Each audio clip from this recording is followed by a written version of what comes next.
Hello दोस्तों, नमस्कार। बात कर लेते हैं आज के दिन भर की सारी बड़ी खबरों की दोस्तों, जहां सबसे पहले आपको बताएंगे जिस पाकिस्तान देश पर था अरब देशों को भरोसा, उस देश ने दे दिया दोस्तों बड़ा धोखा। हॉर्मुज खोलने का प्लान हो गया फेल, भड़क गए खाड़ी देश, आखिरी उम्मीद भी हो गई खत्म। यूएनएससी में रशिया चाइना ने लगा दिया वीटो, और पाकिस्तान ने कैसे दिया धोखा। चालाकी से बचकर निकलने का किया शहबाज ने प्रयास, तो पकड़ लिया खाड़ी देशों ने। बताएंगे दोस्तों कैसे चालाक लोमड़ी समझता है अपने आप को पाकिस्तान। उधर बताएंगे क्या तेहरान में आज रात होगी कयामत की रात। ट्रंप के अफसरों के फूले हाथ पांव, क्या डेडलाइन खत्म होने से पहले ट्रंप दे देगा ईरान पर अटैक के आदेश। दोस्तों ईरान पर अटैक के लिए जानकारी ये भी है कि इस एयरबेस से B-52 बॉम्बर्स ने उड़ान भी भर दी है दोस्तों। तो वही इन अटैक्स को अपने सीने पर खाने के लिए ईरानी जनता सड़कों पर बाहर मैदान में उतर गई है पावर प्लांट्स को बचाने के लिए। तो वहीं भारत ने भी भारतीयों के लिए जारी कर दी एडवाइजरी। साथ ही साथ एक तरफ जहां पर ईरान पर करने वाला है अमेरिका बड़ा अटैक, दूसरी तरफ भारत की बहुत बड़ी कूटनीतिक संदेश। दिल्ली में जुटे इंटरनेशनल एम्बेसडर दोस्तों, पूरी दुनिया को साधने का प्रयास। बांग्लादेश के विदेश मंत्री खलीलुर रहमान भी पहुंचे दिल्ली। बताएंगे क्या है उनकी प्लानिंग और कैसे हाथ पैर फूल गए पाकिस्तान के, ये जानकर। तो उधर क्या पद से हटाए जा सकते हैं ट्रंप। अमेरिकी संसद में मचा घमासान। वहीं भारत के लक्ष्य कदम पर नेपाल की बालन सरकार कैसा लिया ऐसा फैसला जो कर ली भारत की कॉपी। वहीं घर पर नहीं मिले पवन खेड़ा तो भड़क गए हिमंता विश्व शर्मा, पाताल से भी खोज लाएंगे। जी हां, और वहीं आपके काम की खबर बताएंगे। एलपीजी सिलेंडर पर बहुत अच्छी खबर है दोस्तों, क्या 300 रुपए घट जाएगा सिलेंडर पर रेट, क्या है जानकारी। सिलेंडर लेने से पहले एक बार ये खबर अवश्य देख लीजिएगा। और किस सिलेंडर का कोटा किया सरकार ने डबल, आज एक से एक बेहतरीन से बेहतरीन जानकारी आपको बताने वाले हैं। बस आप हमेशा की तरह वीडियो के अंत तक बने रहिएगा। और खबरों में आगे बढ़ने से पहले देश भारत की संप्रभुता, अखंडता, भारत के कूटनीति का, डिप्लोमेसी का ताकत का दिल से समर्थन करते हैं तो वीडियो को लाइक करके, चैनल को सब्सक्राइब करके, बेल आइकन दबा के कमेंट में जय हिंद अवश्य कह दीजिएगा। दोस्तों अब बात कर लेते हैं पहली सबसे बड़ी खबर की, जहां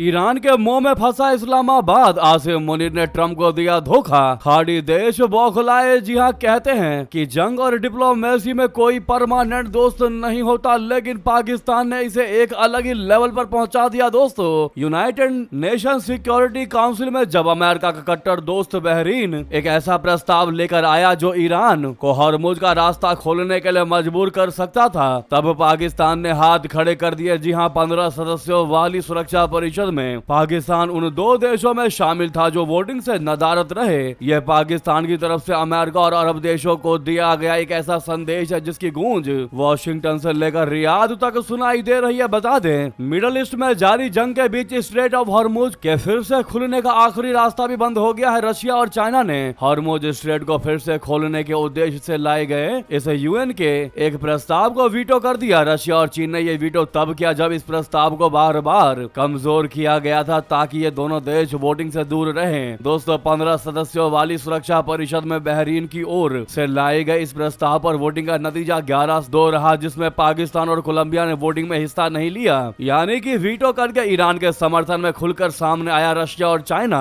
आपको बता दें, बहरीन ने इस बैठक में चिल्ला कर कहा कि ईरान ने दुनिया के सबसे महत्वपूर्ण जलमार्ग को हथियार बना लिया है। बहरीन अकेला नहीं था, उसके पीछे पूरी अरब लीग और अमेरिका की ताकत थी। पाकिस्तान जो खुद को मुस्लिम जगत का लीडर और रक्षक बताता है, उसने अपने ही मुस्लिम भाइयों बहरीन और सऊदी अरबिया के प्रस्ताव पर साथ देने के बजाय मौन साध लिया। दोस्तों यह कूटनीतिक धोखा अरब देशों को अब लंबे समय तक याद रहने वाला है। जी हां, सही सुना आपने। सऊदी अरब पहले ही पाकिस्तान की आर्थिक मदद को लेकर हाथ पीछे खींचता रहा है। ऐसे में ये कदम पाकिस्तान की बची खुची साख पर भी बट्टा लगा सकता है। दोस्तों इससे पाकिस्तान को कैसे मुसीबत होगी बता दे। FATF और अमेरिकी पाबंदियां भी अमेरिका पर लगाई जा सकती हैं। ट्रंप प्रशासन पहले ही ईरान के साथ नरमी बरतने वालों के खिलाफ सख्त है। पाकिस्तान का ये रुख अमेरिका को उसे फिर से ग्रे लिस्ट या अन्य आर्थिक प्रतिबंधों की ओर ढकेलने का मौका दे सकता है। वहीं सऊदी अरबिया और बहरीन पाकिस्तान पाकिस्तान के लिए निवेश के सबसे बड़े स्रोत हैं। अगर अरब देशों को लगा कि पाकिस्तान मुश्किल वक्त में ईरान के साथ खड़ा है तो पाकिस्तान के लिए पेट्रोल और पैसा दोनों बंद हो सकते हैं। जी हाँ दोस्तों, पाकिस्तान को लगता है कि वो वोट ना देकर ईरान को खुश कर लेगा, लेकिन रियलिटी यही है, हकीकत यही है कि ईरान को भी पाकिस्तान पर बिल्कुल भरोसा नहीं है। सीमा पर झड़पें और बलूच उग्रवादियों का मुद्दा हमेशा दोनों के बीच तनाव पैदा करता रहा है। आपको बता दें, अब पाकिस्तान के इस हरकत पर खाड़ी देशों ने सख्त नाराजगी जताई। बहरीन के विदेश मंत्री ने कहा कि जिन भी देशों ने इस मूवमेंट पर हमारा साथ नहीं दिया वो कहीं ना कहीं ईरान को खुश करना चाहते हैं। जी हाँ दोस्तों, उन्होंने कहा कि ईरान हॉर्मुज को हथियार बना रहा है। उन्होंने चेतावनी दी कि अगर ईरान की इस शत्रुतापूर्ण कार्य प्रणाली को अभी नहीं रोका गया तो इसके गंभीर वैश्विक परिणाम होंगे। यानी कि दोस्तों, पाकिस्तान का इन्होंने नाम नहीं लिया, लेकिन इनडायरेक्टली पाकिस्तान को खरी खोटी सुनाई। और अब क्लियर है कि खाड़ी देश, अरब देश पाकिस्तान की हालत खराब करने वाले हैं। दोस्तों, ऐसे मूवमेंट पर पाकिस्तान ने धोखा दिया है जब किसी को इसकी उम्मीद नहीं थी। तो वहीं आपको बता दें, अमेरिका और ईरान के युद्ध में आज की रात क्या कयामत की रात होगी? क्या आज की रात अमेरिका फिर से मानवता पर सबसे विभत्स हमला करने का अपना इतिहास दोहराएगा? ट्रंप की डेडलाइन पूरी होने में कुछ ही घंटे बाकी है दोस्तों। इसके बाद ये माना जा रहा है कि ईरान में आसमान से सब कुछ बर्बाद करने वाली तबाही आएगी। भारतीय समय के मुताबिक क्या आज दिन में कुछ खौफनाक होने वाला है? इसका कयास ट्रंप के लेटेस्ट बयान से लगाया जा सकता है। दरअसल ट्रंप ने रात ही सोशल मीडिया पर लिखा कि आज रात एक पूरी सभ्यता का अंत हो जाएगा और अंत ऐसा होगा जिसे फिर कभी पुनर्जीवित नहीं किया जा सकेगा। मैं नहीं चाहता ऐसा हो, लेकिन शायद यही होगा। आज रात 47 साल के कुशासन का अंत होगा। ईरान के महान लोगों पर ईश्वर की कृपा हो। ट्रंप आज रात ईरान में बड़ा हमला करने का इशारा कर रहे हैं, लेकिन उनकी डेडलाइन से पहले ही ईरान पर भीषण आक्रमण शुरू हो चुका है। दोस्तों, जनजान में अमीन आबाद गाँव में रेलवे ब्रिज को उड़ा दिया गया है। जानकारी ये भी है कि ईरान पर अटैक करने के लिए यूके एयरबेस से B-52 बॉम्बर्स ने भी उड़ान भर ली है। जी हाँ, ब्रिटेन के एयरबेस से अमेरिकी B-52 बॉम्बर्स की उड़ान ने पूरी दुनिया में खलबली मचा दिया, क्योंकि इन महाविनाशक विमानों का एक्शन में आना किसी बड़े युद्ध का सीधा संकेत माना जा रहा है। राष्ट्रपति डोनाल्ड ट्रंप पहले ही ये ऐलान कर चुके हैं कि आज रात कुछ बड़ा होने वाला है, और अब इन बॉम्बर्स की मूवमेंट ने उन आशंकाओं को सच साबित कर दिया है। रक्षा विशेषज्ञों का मानना है कि इस बार अमेरिका का निशाना ईरान के महत्वपूर्ण रेलवे पुल, अंतरराष्ट्रीय एयरपोर्ट और पावर प्लांट हो सकते हैं, ताकि ईरान की कमर पूरे तरीके से तोड़ी जा सके। बताया जा रहा है कि अमेरिकी सैनिकों ने इस मिशन के लिए अपनी तैयारी पूरी कर ली है और वे बस आखिरी आदेश का इंतजार कर रहे हैं। अगर ये हमला होता है तो मिडल ईस्ट में तबाही का एक नया मंजर देखने को मिल सकता है, जिससे पूरे क्षेत्र का नक्शा बदलने की संभावना जताई जा रही है। सबकी नजरें अब घड़ी की सुइयों पर है दोस्तों कि क्या ट्रंप अपनी चेतावनी को हकीकत में बदलने जा रहे हैं। और ये भी हो सकता है दोस्तों, आप जिस समय इस खबर को देख रहे हो, क्या पता ट्रंप ऑलरेडी ईरान पर हमला कर चुके हो। अगर ऐसा भी कुछ हो तो कमेंट में जरूर लिखिएगा। अब इस अटैक से पहले दोस्तों डोनाल्ड ट्रंप के जितने भी अफसर हैं उनके हाथ पांव फूलते नजर आ रहे हैं। उनको लग रहा है कि ट्रंप पता नहीं कौन सा आदेश दे देंगे जो हमको फॉलो करना पड़ेगा। कहीं कुछ ऐसा तो नहीं कह देंगे जिससे कि हमारी किरकिरी हो जाए। जी हाँ, तो वहीं आपको बता दे, अपने पावर प्लांट्स को बचाने के लिए ट्रंप की धमकी के बाद सड़कों पर उतरी ईरानी जनता, बनाई ह्यूमन चेन। जी हाँ, ट्रंप की चेतावनी के बाद ईरान की जो आम जनता है वो सड़कों पर उतर आई है। अमेरिका ईरान के बीच बढ़ते तनाव के बीच ईरानी नागरिक अपने देश के पावर प्लांट्स को बचाने के लिए उनके चारों ओर ह्यूमन चेन बना रही है। लोगों को ये डर सता रहा है कि अमेरिका ऊर्जा ढांचे पर हमला कर सकता है, इसीलिए वे खुद इन जगहों की सुरक्षा करने के लिए खड़े हो चुके हैं। दोस्तों, उनका कहना है कि ये अटैक इन प्लांट्स पर नहीं बल्कि हम पर होगा। अब अगर ट्रंप को अटैक करना है तो इन प्लांट्स पर अटैक कर सकते हैं। मुंबई में ईरान के वाणिज्य दूतावास ने इससे जुड़ा वीडियो शेयर किया है, जिसमें यह भी दिखाया गया है कि आम लोग एकजुट होकर कैसे पावर प्लांट्स के आसपास खड़े हैं और उन्हें बचाने का प्रयास कर रहे हैं। अहवाज के व्हाइट ब्रिज पर भी बड़ी संख्या में लोग इकट्ठा हुए और मानव श्रृंखला बनाई। लोगों का कहना है कि पावर प्लांट जैसे नागरिक ढांचे पर हमला करना अंतरराष्ट्रीय कानून के खिलाफ है। जी हाँ, तो वहीं आपको बता दें, अगले 48 घंटे तक घर में ही रहे भारतीय। जी हाँ, ट्रंप की सभ्यता वाली धमकी के बाद भारत ने जारी कर दी एडवाइजरी।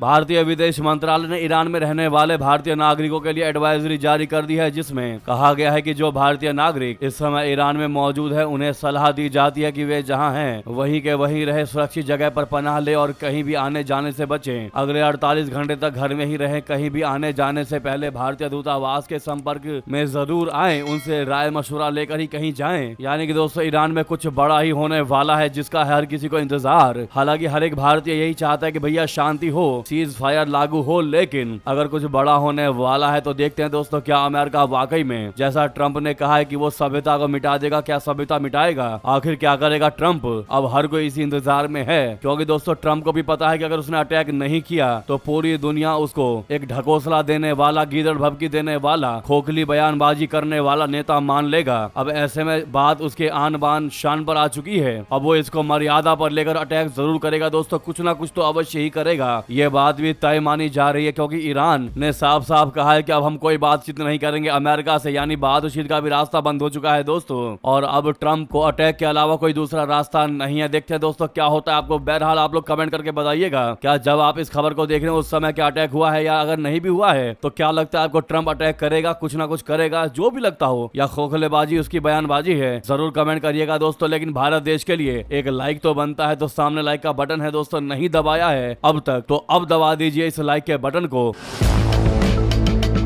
तो वहीं आपको बता दें तुर्की में इजरायली दूतावास पर अचानक ताबड़तोड़ फायरिंग, पुलिस मुठभेड़ में 3 हमलावर ढेर दोस्तों। ईरान जंग व मौजूदा अंतर्राष्ट्रीय तनाव का असर अब वैश्विक सुरक्षा पर भी साफ साफ दिखाई देने लगा है। तुर्की के सबसे बड़े शहर इस्तांबुल के बेशिकताश इलाके में स्थित इजरायली वाणिज्य दूतावास के पास मंगलवार को अचानक गोलीबारी की घटना सामने आई। इस घटना के बाद पूरे इलाके में अफरा तफरी फैल गई और सुरक्षा एजेंसियां तुरंत सक्रिय हो गई। स्थानीय मीडिया रिपोर्ट्स के मुताबिक कुछ हथियारबंद संदिग्ध दूतावास के आस पास देखे गए थे। सूचना मिलते ही तुर्की पुलिस ने इलाके को घेर लिया और संदिग्धों को रोकने की प्रयास की। इसी दौरान स्थिति बिगड़ गई और पुलिस व हमलावरों के बीच सीधी मुठभेड़ शुरू हो गई। शुरुआती रिपोर्ट्स में 3 हमलावरों के मारे जाने की भी बात कही गई थी, लेकिन बाद में दाऊद गुल ने पुष्टि की कि मुठभेड़ में 1 हमलावर मारा गया जबकि 2 घायल हुए हैं। हालांकि यह घटना कैसे हुई, किसने करवाया, कौन थे आतंकवादी, इसकी जांच जारी है दोस्तों। लेकिन तुर्की में इजरायली दूतावास पर यह अटैक होना, फायरिंग होना, कहीं ना कहीं ये इजरायल ईरान वॉर से ही जोड़कर देखा जा रहा है दोस्तों। उधर आपको बता दें भारत की बहुत बड़ी कूटनीतिक संदेश, दिल्ली में जुटे international ambassador, high profile dinner party की गई आयोजित। जी हां, भारत की सक्रिय कूटनीतिक पहल के तहत विदेश मंत्रालय में सचिव यानी पश्चिम सीबी जॉर्ज ने राजधानी में तैनात विभिन्न देशों के राजदूतों के सम्मान में एक स्पेशल डिनर का आयोजन किया। इस उच्च स्तरीय कार्यक्रम में कई देशों के प्रतिनिधियों ने भाग लिया, जहां वैश्विक सहयोग, संवाद और द्विपक्षीय संबंधों को और मजबूत करने पर जोर दिया गया। इस अवसर पर सेंट किट्स एंड नेविस के विदेश मंत्री डॉक्टर डेंजिल डगलस भी मौजूद रहे, जो इन दिनों भारत की आधिकारिक यात्रा पर हैं। उनके दौरे को भारत और सेंट किट्स एंड नेविस के बीच संबंधों को और मजबूत बनाने के लिहाज से महत्वपूर्ण माना जा रहा है। विदेश मंत्रालय के प्रवक्ता रणधीर जायसवाल जी ने सोशल मीडिया हैंडल एक्स पर एक पोस्ट में लिखा, जो आप सामने देख पा रहे हैं। उन्होंने लिखा कि सचिव पश्चिम सीबी जॉर्ज ने नई दिल्ली में रेजिडेंट राजदूत के लिए एक रात्रि भोज का आयोजन किया, जिसमें सेंट किट्स और नेविस के विदेश मंत्री डॉक्टर डेंजिल डगलस भी शामिल हुए। दोस्तों ये आयोजन भारत की कूटनीतिक सक्रियता और वैश्विक साझेदारी को मजबूत करने के प्रयासों का हिस्सा माना जा रहा है। इसे विभिन्न देशों के साथ सहयोग, संवाद और पारस्परिक समझ को बढ़ावा मिलने की उम्मीद है। उधर बता दें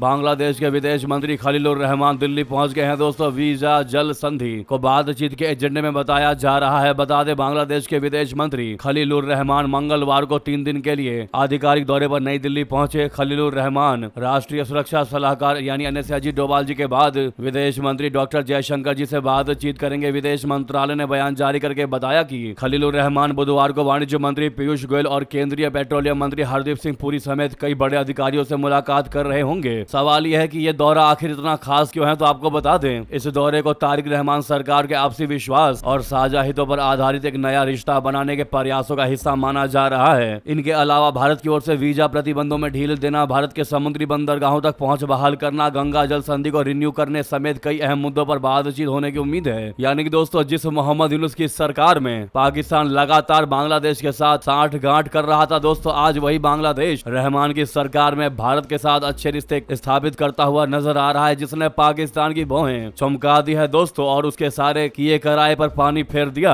पाकिस्तान को भी अब यह मालूम पड़ गया होगा कि बांग्लादेश में अगर बातचीत आगे बढ़ानी है तो पैर फूंक फूंक कर रखने पड़ेंगे। तो वहीं आपको बताते हैं दोस्तों एक बहुत बड़ा सवाल जो हर जगह पूछा जा रहा है, क्या पद से हटाए जा सकते हैं डोनाल्ड ट्रंप? क्या ट्रंप ने ईरान पर अटैक करके अमेरिका का बहुत बड़ा नुकसान किया है? क्या ये अटैक बेफिजूल की है? क्या है 25वां संशोधन जिसने अमेरिकी संसद में घमासान मचा दिया? आपको बता दें ट्रम्प के इन धमकियों के बाद और ईरान पर अटैक के बाद अमेरिका में उनको राष्ट्रपति पद से हटाए जाने की मांगे और तेज हो गई है। हाल ही में अमेरिकी कांग्रेस सदस्य रशीदा तलेब ने 25वें संशोधन का जिक्र करते हुए कहा कि युद्ध अपराधी को पद से हटाने का वक्त आ चुका है। अब सवाल उठ रहा है कि क्या ट्रम्प को राष्ट्रपति पद से हटाना पॉसिबल है। तो आपको बता दें, अमेरिकी कांग्रेसी सदस्य रशीदा तलेब ने एक्सपर्ट ट्रम्प के उस पोस्ट पर जवाब दिया जिसमें उन्होंने ईरान को आज रात एक सभ्यता का अंत हो जाएगा वाला धमकी दिया और इस अंत से वापसी नहीं की जा सकेगी, ऐसा कहा। तो ट्रम्प के इस पोस्ट का स्क्रीनशॉट लेकर शेयर करते हुए रशीदा ने लिखा कि स्कूल पर बमबारी और छोटी बच्चियों के नरसंहार के बाद व्हाइट हाउस में बैठा युद्ध अपराधी अब एक और नरसंहार की धमकी दे रहा है। अब 25वां संशोधन लागू करने का समय आ चुका है। अब इस पागल को पद से हटाया जाना ही चाहिए। अब इस बीच सवाल यह है दोस्तों कि क्या है अमेरिका का 25वां संशोधन। तो आपको बता दें, अमेरिकी संविधान का 25वां संशोधन कानून राष्ट्रपति को पद से हटाने की एक प्रक्रिया है। अगर राष्ट्रपति अपनी शक्तियों और कर्तव्यों का पालन करने में शारीरिक या मानसिक रूप से असमर्थ हो, उपराष्ट्रपति और कैबिनेट के बहुमत को लिखित में देना होता है कि राष्ट्रपति पद संभालने के लायक नहीं है। अमेरिकी इतिहास में आज तक किसी भी राष्ट्रपति को इस संशोधन के जरिए जबरन पद से नहीं हटाया गया है। इसे 1967 में तब लाया गया था जब राष्ट्रपति जॉन एफ कैनेडी की हत्या के बाद उत्तराधिकारी को लेकर स्पष्टता की आवश्यकता महसूस हुई। इसके 4 मुख्य सेक्शन है, लेकिन घमासान हमेशा धारा 4 को लेकर ही होता है। ऐसे में चारों धारा हम आपको बताते हैं दोस्तों। सेक्शन ए और 2, अगर राष्ट्रपति की मौत हो जाए या वो इस्तीफा दे दें तो उपराष्ट्रपति तुरंत राष्ट्रपति बन जाएंगे। वहीं सेक्शन 3 कहता है कि अगर राष्ट्रपति खुद लिखकर दे दे कि वे बीमार है या सर्जरी के कारण काम नहीं कर सकते तो कुछ समय के लिए जिम्मेदारी उपराष्ट्रपति को मिल जाती है। लेकिन चौथा जो सेक्शन है दोस्तों, वो सबसे ज्यादा पिक्चर में रहता है और ये ऐसा कहता है कि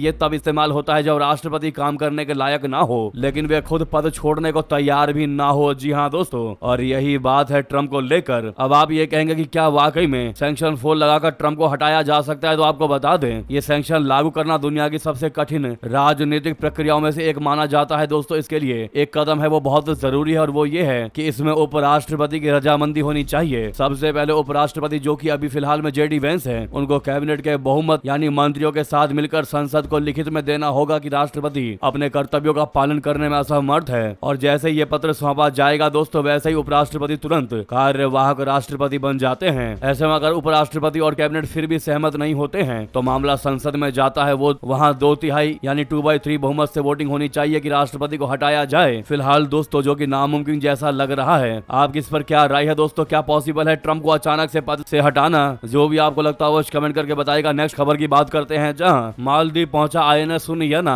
समुद्री ग्रेट गेम में मजबूत मौजूदगी को चीन भारत का रणनीतिक जवाब। दोस्तों बता दें, भारतीय नौसेना का गश्ती पोत INS सुनयना 6 अप्रैल को मालदीव की राजधानी माले पहुंचा। ये तैनाती भारतीय नौसेना की IOS सागर पहल के तहत की गई है। हालांकि ये सिर्फ एक रूटीन पोर्ट कॉल नहीं था, बल्कि हिंद महासागर में बदलते सामरिक समीकरणों के बीच एक बड़ा भू राजनीतिक संकेत भी था। दोस्तों, हिंद महासागर क्षेत्र में पिछले कुछ सालों में चीन की गतिविधियां तेजी से बढ़ी हैं। चीन की बेल्ट एंड रोड इनिशिएटिव यानी BRI और स्ट्रिंग ऑफ पर्ल्स रणनीति के तहत वो मालदीव, श्रीलंका और पाकिस्तान जैसे देशों में बंदरगाह और इंफ्रास्ट्रक्चर विकसित कर रहा है। मालदीव में भी चीन पहले बड़े निवेश किए हैं, जिससे भारत की रणनीतिक चिंता बढ़ी थी। ऐसे में INS सुनैना की यह तैनाती भारत की नेबरहुड फर्स्ट पॉलिसी और समुद्री संतुलन बनाए रखने की कोशिश का हिस्सा है। दोस्तों उधर बता दें, भारत के नक्शे कदम पर नेपाल की नई बालेन सरकार पेट्रोलियम उत्पादों पर लिया बड़ा फैसला। जी हाँ,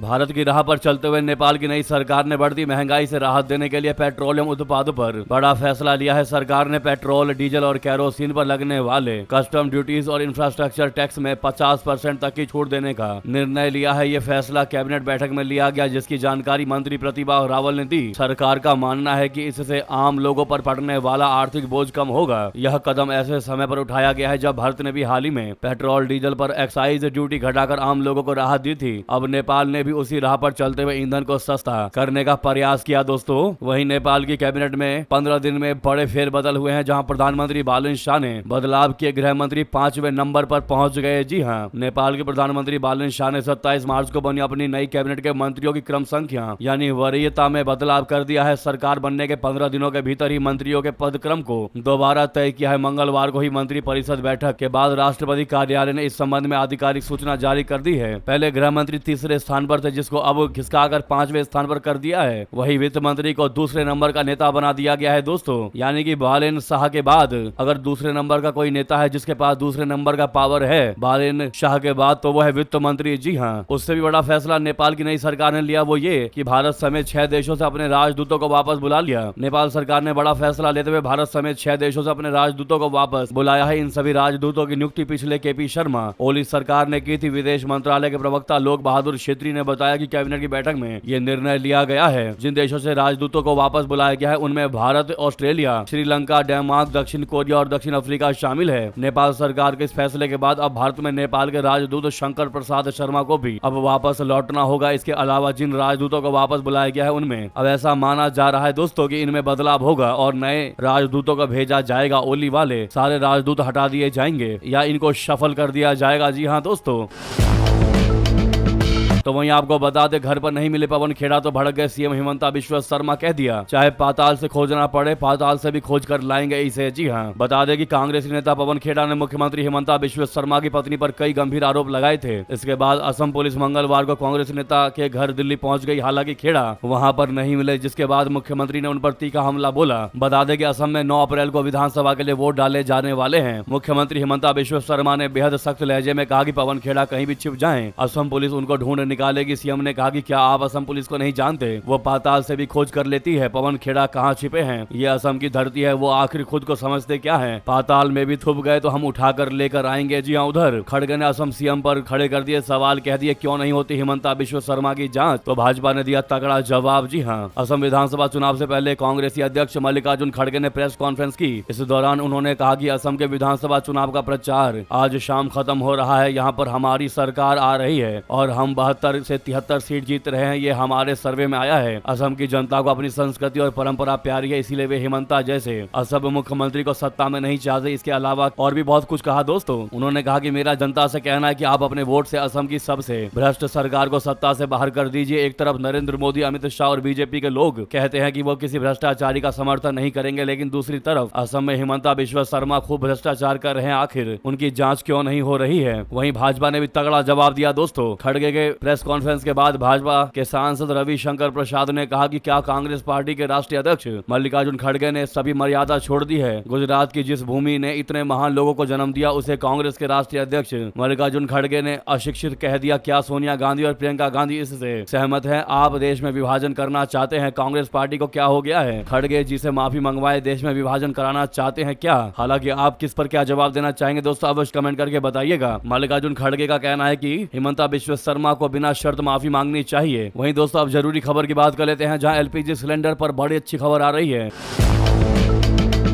पहली जानकारी तो यह है कि गैस की टेंशन अब खत्म होने वाली है दोस्तों। सरकार ने 5 किलोग्राम सिलेंडर का कोटा डबल कर दिया। जी हां, सप्लाई की कमी का डर हुआ अब दूर दोस्तों। सरकार ने हॉर्मुज स्ट्रेट के आसपास तनाव से जुड़ी रुकावटों के बीच फ्यूल की सप्लाई को स्थिर करने के अपने बड़े प्रयास के तहत प्रवासी श्रमिकों के लिए बाजार कीमत वाले 5 किलो एलपीजी सिलेंडरों का डेली कोटा दुगना कर दिया है। सब्सिडी वाले 14.2 किलो के सिलेंडरों के विपरीत, जिनका उपयोग घरों की रसोई में खाना पकाने के लिए किया जाता है, 5 किलो वाली बोतलों की कीमत बाजार दरों पर तय होती है। दिल्ली में 5 किलो के सिलेंडर की कीमत 549 रुपए है, जबकि 14.2 किलो के घरेलू सिलेंडर की कीमत 913 रुपए है। 5 किलो के सिलेंडर एलपीजी डिस्ट्रीब्यूटरशिप पर सीधे काउंटर से उपलब्ध है। इसके लिए बस एक साधारण पहचान पत्र दिखाना होगा। पते के प्रमाण की कोई आवश्यकता नहीं होती। रेगुलर घरेलू कनेक्शन पूरी केवाईसी प्रोसेस के बाद दिए जाते हैं। एक प्रेस ब्रीफिंग में पेट्रोलियम और प्राकृतिक गैस मंत्रालय की संयुक्त सचिव सुजाता शर्मा ने बताया कि सरकार ने 6 अप्रैल के एक पत्र के माध्यम से ये जानकारी दी है कि प्रत्येक राज्य में प्रवासी श्रमिकों को वितरित किए जाने वाले 5 किलो के फ्री ट्रेड एलपीजी सिलेंडरों की दैनिक मात्रा को दुगना किया जा रहा है। यह बढ़ोतरी 2 से 3 मार्च के दौरान हुई औसत दैनिक आपूर्ति ऐसे सिलेंडरों की संख्या के आधार पर की गई है। उन्होंने बताया कि फरवरी में 77,000 एफटीएल सिलेंडर बेचे गए थे। तो वहीं आपको बता दें दोस्तों, क्या एक झटके में 327 रुपए घट जाएगा सिलेंडर पर से? प्रधानमंत्री नरेंद्र मोदी जी के पास प्रपोजल पहुंचा दिया गया है। आपको बता दें, chamber of trade and industry यानी सीटीआई ने प्रधानमंत्री नरेंद्र मोदी जी को पत्र लिखकर एलपीजी और पीएनजी को टैक्स फ्री करने की मांग की है। संस्था का तर्क है कि अमेरिका ईरान युद्ध के कारण वैश्विक स्तर पर गैस आपूर्ति प्रभावित हुई है, जिससे कीमतें बढ़ी हैं। टैक्स हटने से आम आदमी को सीधे तौर पर बड़ी राहत मिल सकेगी। दोस्तों, अगर वर्तमान टैक्स की बात करें तो अभी घरेलू एलपीजी सिलेंडर पर 5% जीएसटी वसूला जाता है, जबकि कमर्शियल सिलेंडरों पर यह दर 18% है। वहीं पाइप के जरिए आने वाली रसोई गैस यानी पीएनजी फिलहाल जीएसटी के दायरे से बाहर है, लेकिन राज्य सरकार इस पर 3% से लेकर 14.5% तक वैट वसूलती है, जिससे कीमतें बढ़ती हैं। ऐसे में घरेलू सिलेंडर पर बचत का अनुमान, यदि सरकार घरेलू गैस सिलेंडर पर लगने वाले 5% जीएसटी को हटा देती है तो उपभोक्ताओं को सीधे सीधे अच्छा खासा फायदा हो जाएगा। दोस्तों, आप लोग क्या कहते हैं? क्या भारत की मोदी सरकार को इस पर विचार करना चाहिए? फिलहाल जब तक ये ईरान वाला युद्ध चल रहा है दोस्तों, तब तक के लिए हटा देना चाहिए। क्या कहते हैं आप लोग? क्या ये प्रपोजल बढ़िया है या नहीं? अवश्य कमेंट कीजिएगा। दोस्तों, लगे हाथों वीडियो को लाइक करके चैनल को सब्सक्राइब करके बेल आइकन दबा के कमेंट में जय हिंद के साथ साथ जहां पर भी आपका ग्रुप हो दोस्तों, चाहे व्हाट्सएप, फेसबुक, एक्स पर शेयर अवश्य करिएगा। इस वीडियो को आपसे रिक्वेस्ट है, शेयर अवश्य करिएगा। जय हिंद, जय भारत।